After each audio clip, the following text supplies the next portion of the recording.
"She will not work on this ranch," the foreman shouted, and sent the obese girl to an angry cowboy. $20 says she doesn't last till lunch. I'll take that bet. She won't make it past the first task. Laughter echoed across the ranch yard as 5 men huddled near the water trough, their eyes locked on the hiring line. Specifically, on Maura Brennan. She stood near the end of the line, hands clasped in front of her worn dress, pretending not to hear them. She'd walked 6 miles before dawn to get here. This was the last ranch hiring for 50 miles. This was her last chance. "Look at her," one man whispered loud enough to carry. "Foreman's gonna take one look and send her packing. Or send her to Callahan's crew as a joke." Oh God, that'd be perfect. The fat girl and the slave driver. She'd quit before noon. More laughter. Maura's cheeks burned, but she kept her eyes forward. She'd heard worse. Survived worse. The foreman appeared from the barn, clipboard in hand, his face hard and weathered. He walked the line of 23 workers like a general inspecting troops. Fencing crew. Stables. Water duty. Each assignment was sharp, efficient, final. Then he stopped. His boots scraped against gravel as he came to a halt directly in front of Maura. The entire yard went silent. He looked her up and down slowly, his lip curling. "You serious?" he said finally. Maura's throat tightened. "Yes, sir. I can work." "Work." He repeated the word like it was a joke. "Look at you. You'll collapse before lunch." Behind her, someone snickered. Heat flooded Maura's face, but she forced herself to speak. "I'm stronger than I look, sir." "Are you now?" The foreman crossed his arms, his voice rising so everyone could hear. "Tell me, girl, what kind of work you done before?" "Laundry. Kitchen work. Hauling. Whatever's needed." "Whatever's needed," he echoed mockingly. He turned to the other workers. "You hear that? She'll do whatever's needed." Laughter rippled through the yard. The men by the water trough grinned at each other.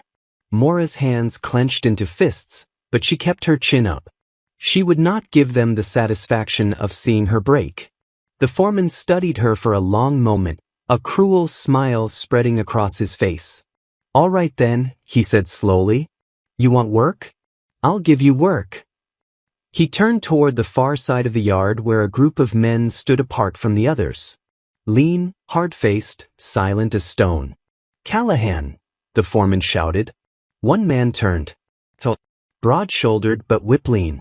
His face was weathered like old leather, his expression unreadable. Dark eyes that missed nothing. Sleeves rolled to the elbows, revealing forearms corded with muscle and scarred from years of brutal labor.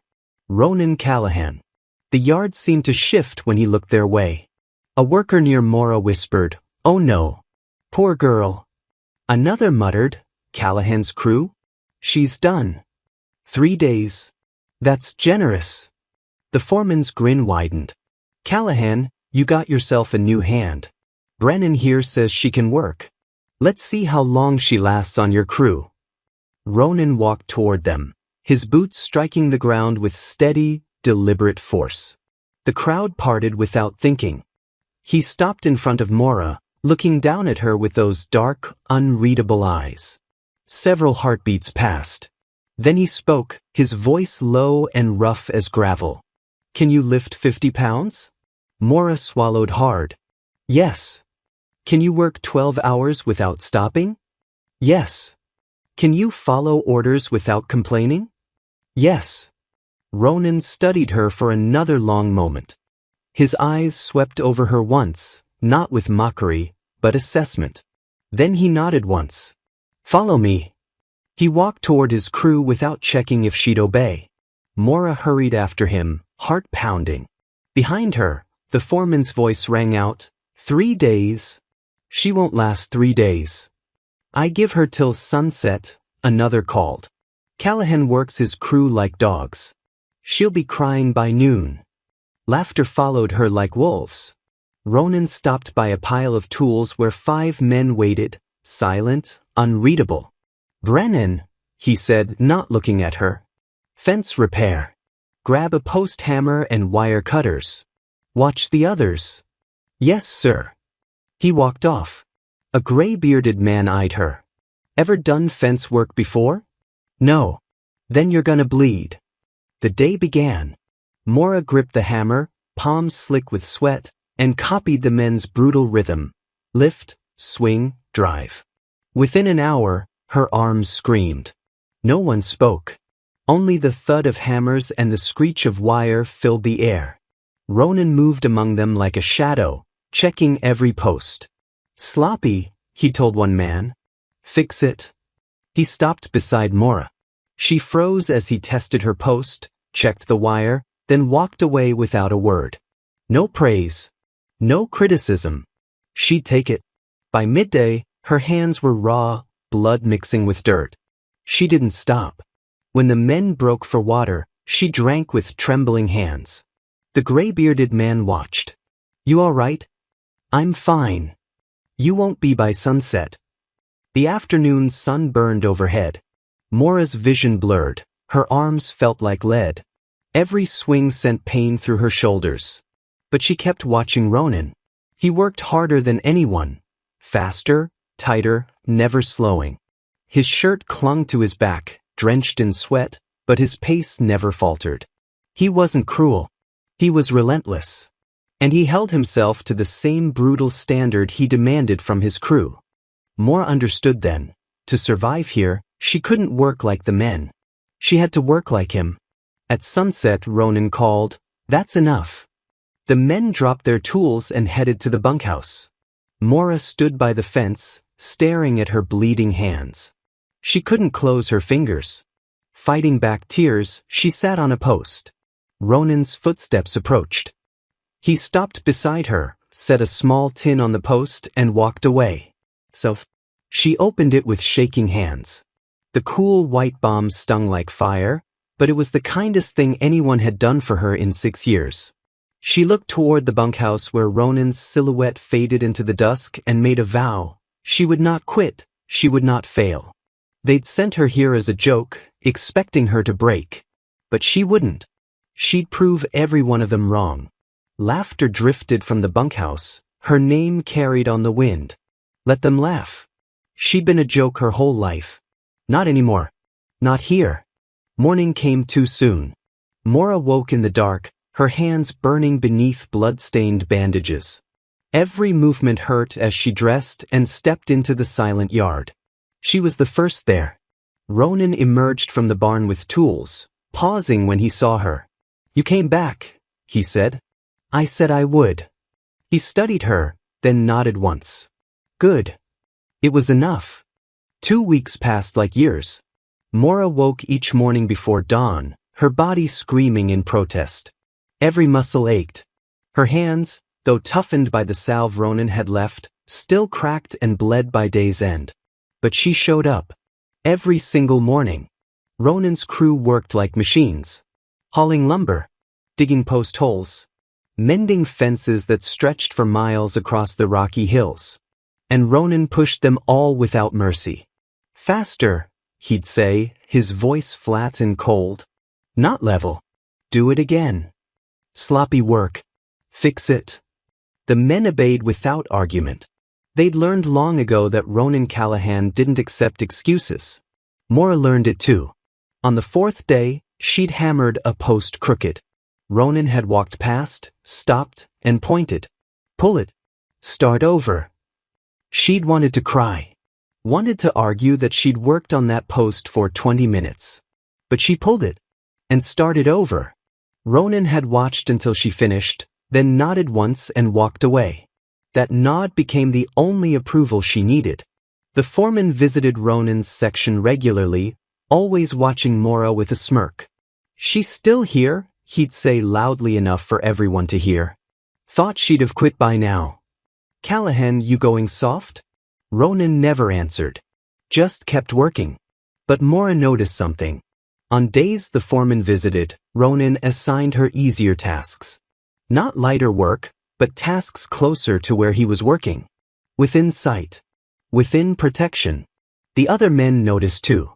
Boss never keeps new workers this long, the gray-bearded man, whose name was Emmett, muttered one afternoon. Maybe he sees something, another replied. Or maybe he's got a soft spot. They glanced at Mora, then went back to work. Mora said nothing. She couldn't afford to give them reason to doubt her. Her past haunted her in quiet moments. She'd think of her stepfather's voice. Dead weight. That's all you'll ever be. She'd remember the jobs she'd lost. The boarding houses that turned her away. The nights she'd slept in barns, shivering and hungry. This ranch was different. Here, no one cared what she looked like. They only cared if she could work. And she could. One evening, after the crew was dismissed, Mora stayed behind to finish tightening a section of wire. Her hands bled again, but the work calmed her. Footsteps approached. Ronan. He stopped a few feet away, watching her work in silence. Mora's hands faltered. I'm almost done. I didn't tell you to stay late. I know. I just wanted to finish. Ronan stepped closer, inspecting her work. The wire was taut. The post straight. Why are you still here? He asked quietly. Mora looked up, confused. You told me to be here at dawn. I've been here every... No. His voice was softer now. Why are you still here? On this ranch. Most people quit my crew within a week. You've lasted too. Mora's throat tightened. She looked down at her bleeding hands. Because I have nowhere else to go. The words hung in the air between them. Ronan was silent for a long time. Then he sat on the fence post beside her, his shoulders sagging slightly. My sister had nowhere to go either. Mora glanced at him, surprised. Ronan never spoke about anything personal. Her name was Cora, he continued, his voice rough. She was built like you. Heavy set. Strong. Mora's chest tightened. Everyone mocked her, Ronan said. Called her lazy. Worthless.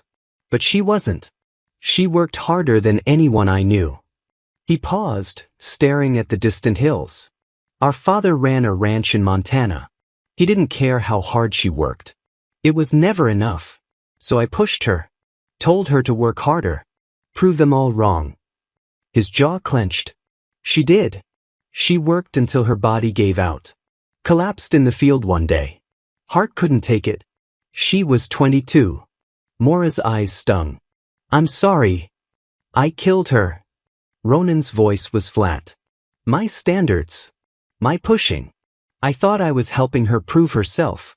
But I just worked her to death. He turned to look at Mora, and for the first time, she saw the weight he carried. That's why you're so hard on your crew, Mora whispered. I won't let weakness kill anyone else. Mora shook her head slowly. I'm not weak. And neither was she. Ronan's eyes searched hers. She was strong, Mora continued. She endured cruelty and kept working. That's not weakness. That's strength. Ronan looked away, his jaw tight. They sat in silence as the sun dipped below the hills, painting the sky deep orange. Finally, Ronan stood. Get some rest. Tomorrow's going to be harder. Mora watched him walk away, his shoulders tense, his hands clenched. For the first time, she understood. He wasn't trying to break her. He was trying to make sure she survived. Because he couldn't save his sister. But maybe he could save her. That night, Mora lay in her bunk, staring at the wooden ceiling. Her body ached. Her hands bled. But her heart felt lighter. Because Ronan Callahan had shared his wound with her. And in doing so, he'd shown her she wasn't alone. They were both survivors. Both carrying weight the world couldn't see. And somehow, that made the work easier to bear. Outside, the ranch settled into silence. Inside, Mora closed her eyes and whispered into the dark. I won't quit. Not for the foreman. Not for the crew. For herself. And for the man who'd lost his sister but refused to lose her. The third week began with rain. Cold, relentless rain that turned the ranch yard into a sea of mud and made every task twice as brutal. Ronan's crew worked through it without complaint. Hauling lumber through ankle-deep sludge. Driving posts into ground that fought back with every strike. Mora's clothes clung to her, heavy and cold. Her boots sank with every step. But she kept pace with the men, refusing to slow down. The foreman appeared mid-morning, standing under the overhang of the barn, dry and smirking. He watched Mora struggle with a load of lumber, her feet slipping in the mud. "Still here, Brennan?" he called out. "Thought the rain would wash you away by now." Mora ignored him, adjusting her grip on the lumber. The foreman turned to Ronan. "Callahan, need to talk to you." Ronan set down his tools and walked over, his face unreadable. The foreman spoke loud enough for the crew to hear. "Got a big job today. Hauling fence posts from the north field to the south pasture. 200 posts. Need it done by sunset." "My crew can handle it," Ronan said. "But because I'm assigning Brennan her own load." Ronan's eyes narrowed. "What? She wants to prove herself, right? Let her. 50 posts. Solo. If she can't keep up, she's done." The crew stopped working, listening. "That's twice what one person should haul," Ronan said, his voice low and dangerous. "Then she better work fast." The foreman grinned. "Or quit. Either way, I win." He walked away, whistling. Ronan stood rigid, his fists clenched. Mora stepped forward. "I can do it." Ronan turned to her. "It's a setup. He wants you to fail." "I know." Mora's voice was steady. "But I'm not going to." Ronan studied her for a long moment. Then he nodded once. "North field. Start loading." The north field was a quarter-mile from the work site. Mora walked there alone, the rain soaking through her clothes. The fence posts lay stacked in massive piles, each one heavy and awkward to carry. She gripped the first post, hoisted it onto her shoulder, and started walking. Her boots sank into the mud with every step. The post dug into her shoulder. Rain blurred her vision. She made it to the south pasture, dropped the post, and walked back. And again. By noon, she'd hauled 20 posts. Her shoulder was raw. Her legs trembled. Her lungs burned. But she kept going. The men worked nearby, hauling their own loads in pairs. They glanced at her occasionally but said nothing. Emmett, the gray-bearded man, shook his head. "She's gonna collapse." "Maybe," another replied. "But damn if she ain't stubborn." Afternoon crawled by. Mora's vision started to blur. Her hands shook. She stumbled twice, catching herself before falling. 30 posts. 35. 40. The rain grew heavier. Thunder rumbled in the distance. Mora lifted the 41st post, her body screaming in protest. She took 3 steps and her leg buckled. She fell hard, the post crashing beside her into the mud. She lay there, gasping, rain pouring over her face. "Get up." Her stepfather's voice echoed in her mind. Dead weight. The foreman's laughter. "She'll quit before sunset." The girls at the boarding house. "Look at her. She's nothing." "Get up." Mora pressed her hands into the mud and pushed herself to her knees. Then she heard boots. Ronan appeared through the rain, his face hard. "Get up," he said. Mora tried. Her legs wobbled. Ronan reached down, gripped her arm, and pulled her to her feet. "You've hauled 41 posts," he said. 9 more. "I can't." "Yes, you can." His voice was firm. "I've watched you for 3 weeks. You don't quit. You don't break. You endure." Tears mixed with rain on her face. "I'm so tired." "I know." Ronan bent, lifted the fallen post, and held it out to her. "But you're not done yet." Mora stared at the post. Then at Ronan. He wasn't doing it for her. He was standing with her. She took the post. They walked together to the south pasture. Ronan didn't carry anything. He just walked beside her, matching her pace. When she dropped the post, he walked back with her. And again. By the time the sun began to set, Mora had hauled all 50 posts. She collapsed onto the muddy ground, gasping for breath. Ronan crouched beside her. "You did it." Mora looked up at him through exhausted eyes. "Why did you help me?" I didn't help you. I walked with you. There's a difference. He stood, offering his hand. Mora took it and he pulled her to her feet. You proved something today, Ronan said quietly. Not to the foreman. Not to me. To yourself. Mora's throat ached. I didn't think I could. Now you know you can. They walked back toward the bunkhouse together, the rain finally easing. The foreman stood by the barn, his face twisted with frustration. Ronan walked past him without a word. But Mora stopped. She looked the foreman in the eye. And she smiled. Then she walked away. That night, as Mora lay in her bunk, every muscle in her body screamed. But her heart soared. Because she'd been pushed to her breaking point. And she hadn't broken. The next morning brought clear skies and a visitor. Gregory Garrett arrived in a polished carriage, his clothes expensive, his smile easy. He was the ranch owner's son, a man who'd never worked a day of hard labor in his life. He toured the property with his father, inspecting buildings and watching the crews work. When he reached Ronan's section, he stopped. His eyes landed on Mora. She was hauling water buckets to the crew, her dress still stained with yesterday's mud, her face tired but determined. Gregory whispered something to his father, then walked over. Excuse me, miss, he called. Mora set down the buckets, wiping her hands on her dress. Yes, sir? Gregory looked her up and down, his expression a mix of curiosity and pity. What's your name? Mora Brennan, sir. Brennan. He nodded slowly. And you work for Callahan's crew? Yes, sir. Doing what, exactly? Whatever's needed, sir. Fence work, hauling repairs. Gregory's eyebrows rose. That's brutal work. Surely there's something more suitable for a woman. Mora's jaw tightened. I manage fine, sir. I'm sure you do. His voice was kind but condescending. But you shouldn't have to. This is no place for someone like you. Someone like you. The words stung more than he probably intended.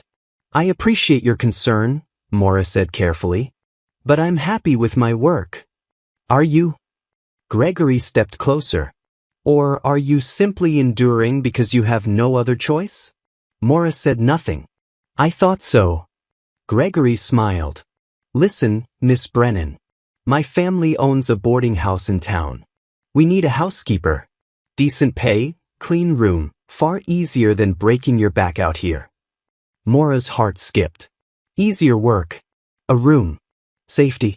I'll even arrange transportation, Gregory continued. You could start next week. Leave all this behind. Behind them, the foreman had appeared, listening with a satisfied smirk. See, Callahan, the foreman called out. Even Mr. Garrett knows she doesn't belong here. Let the girl go. Save yourself the embarrassment. Ronan stood near the fence line, hammer in hand, his face unreadable. He didn't speak. Didn't move. Just watched more. Waiting. Gregory extended his hand. What do you say, Miss Brennan? A fresh start. Mora stared at his outstretched hand. This was everything she'd wanted. Security. Kindness. An escape from the brutal labor that left her bleeding and exhausted every night. She glanced at Ronan. He still hadn't moved. His dark eyes held hers, but he said nothing. This was her choice. Hers alone. Mora thought of the past 3 weeks. The blisters. The exhaustion. The mockery. But also the salve Ronan had left. The way he'd walked beside her when she hauled those 50 posts. The moment he'd shared his sister's story. She thought of the girl she'd been when she arrived at this ranch. Ashamed. Broken. Convinced she was worthless. And the woman she was becoming. Strong. Capable. Unbreakable. She looked at Gregory's kind, pitying face. Then she lowered her eyes and shook her head. Thank you, Mr. Garrett, she said quietly. But I'm staying. Gregory blinked. I beg your pardon? I'm staying, Mora repeated, stronger now. I appreciate the offer, but this is where I belong. Belong? Gregory laughed. Miss Brennan, look at yourself. You're covered in mud and bruises. This work is destroying you. No, sir. Mora met his eyes. It's building me. The foreman's smirk faded. Gregory stared at her, speechless. Mora picked up her water buckets. If you'll excuse me, my crew needs water. She walked away, her heart pounding. Behind her, Gregory turned to Ronan. She's mad. Ronan finally spoke, his voice low. No. She's strong. Strongest person on this ranch. Gregory shook his head and walked back to his father's carriage. The foreman glared at Mora, then stormed off. Mora delivered the water to the crew, her hands trembling slightly. Emmett took a ladle, drinking deeply. That was something, he muttered. What was? Morest. Turning down easy money to stay here. He grinned. You're crazier than Callahan. The other men chuckled, but there was respect in their eyes now. That evening, after the crew was dismissed, Ronan found Mora by the stables. You could have left, he said. I know. Why didn't you? Mora turned to face him. Because for the first time in my life, I'm not running away. I'm standing my ground. Ronan's expression softened. Almost a smile. You're stubborn. So are you. This time he did smile. Small but real. Good, he said. Means you'll survive. He started to walk away, then paused. Mora. She looked up. It was the first time he'd used her first name. You made the right choice, he said quietly. Then he disappeared into the evening shadows. Mora stood alone, the stars beginning to appear overhead. She'd chosen the hard path. The painful path. But it was hers. And for the first time in 6 years, she felt free. Morning came cold and sharp. Mora woke to the sound of boots on gravel and raised voices outside the bunkhouse. She dressed quickly and stepped into the yard. A crowd gathered near the barn, the entire crew, foreman, and hands, all watching something unfold. Her stomach sank. She pushed through and saw the foreman standing at the center, arms crossed, face twisted with satisfaction. Facing him was Ronan, jaw tight, fists at his sides. What's going on? She whispered to Emmett. Foreman's making his move, he muttered. Called everyone here. Says he's got an announcement. The foreman raised his voice. Attention, everyone. Got a matter to settle. The yard went silent. Brennan, he called. Up here. Morris stepped forward, pulse pounding. You've been here 3 weeks? Yes, sir. Well, I've been watching you, he said, smirking. And I've made a decision. You're done. Pack your things. Off this ranch by noon. Gasps rippled through the crowd. Mora's breath caught. What? Why? Because you don't fit here. You slowed down the crew. Callahan's been shielding you, but that ends today. I've done every task you've given me, Mora said, voice shaking. You've survived, the foreman sneered. We need workers, not charity cases. Silence fell, until Ronan stepped forward. She's the best worker I've got. Every head turned. The foreman's smirk faltered. What? I said she's the best. She outworks half the men here and doesn't complain. You're biased, the foreman snapped. You've been soft on her since day one. I've been fair, Ronan said. Same tasks as everyone else, and she finished every one. Without excuses. Without quitting. He faced the crew. You all saw her haul 50 posts alone in the rain. Most men quit halfway. Murmurs spread through the crowd. The foreman's face reddened. This is my decision, Callahan. She goes. Then I go, Ronan said, voice like steel. The yard went still. If she goes, I go. And my crew goes with me. Emmett stepped forward. I'm with Callahan. Another man nodded. Me too. One by one, his crew joined him. The foreman's confidence cracked. You can't be serious. Over her.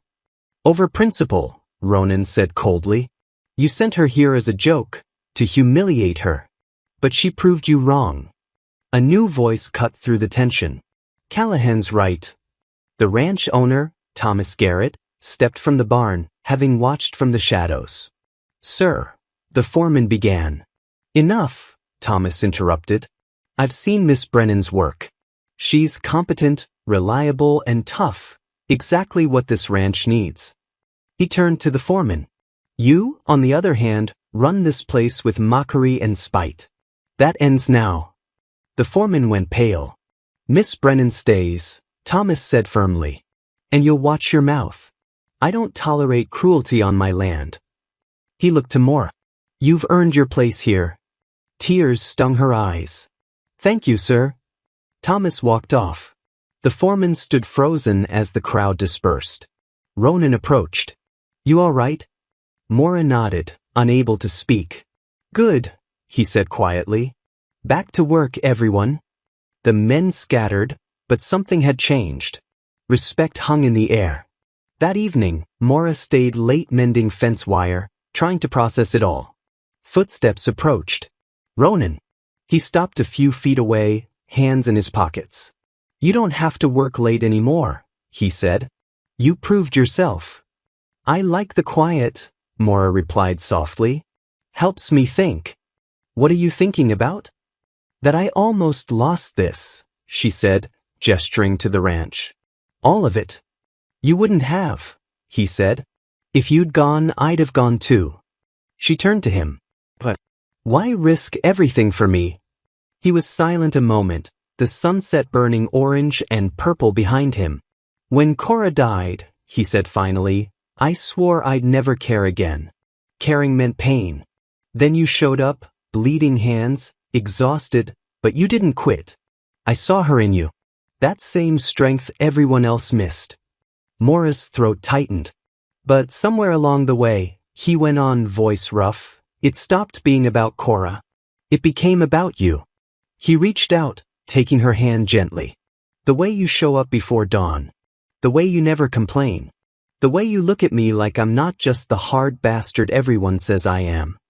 Her breath caught. "Ronan, I don't just want you on my crew," he said, thumb brushing her knuckles. "I want you in my life. Beside me. Not as a worker. As my partner." Tears filled her eyes. "You can't mean that." "Why not?" "Because no one's ever wanted me. Not like that." "Then they were fools," he said, cupping her face. "I'm not easy, I'm rough and demanding, but with you, I want to try." Her hands rested on his chest, feeling his steady heartbeat. "I'm scared," she whispered. "So am I," he said softly. "But I'd rather be scared with you than safe without you." He searched her eyes. "Stay with me. Not because you have nowhere else to go, because you want to. Because you feel this too." She looked at him, the man who gave her salve when her hands bled, who stood up for her, who saw her strength when others mocked her. "I do feel it," she whispered. "I've felt it since you left that tin of salve." Something in Ronan's face softened, almost a smile. "Then say yes." "Yes," Mora breathed. "Yes to all of it." Ronan pulled her close, and she melted into him, safe for the first time in her life. They stood together as stars began to appear, two broken souls finding something unbreakable. "We start tomorrow," he murmured against her hair. "Building something together." Mora smiled. Together. She had come to this ranch as a joke, a woman expected to fail. But she'd become the one who refused to break. The one who found her strength. And the one who captured the heart of the man everyone feared.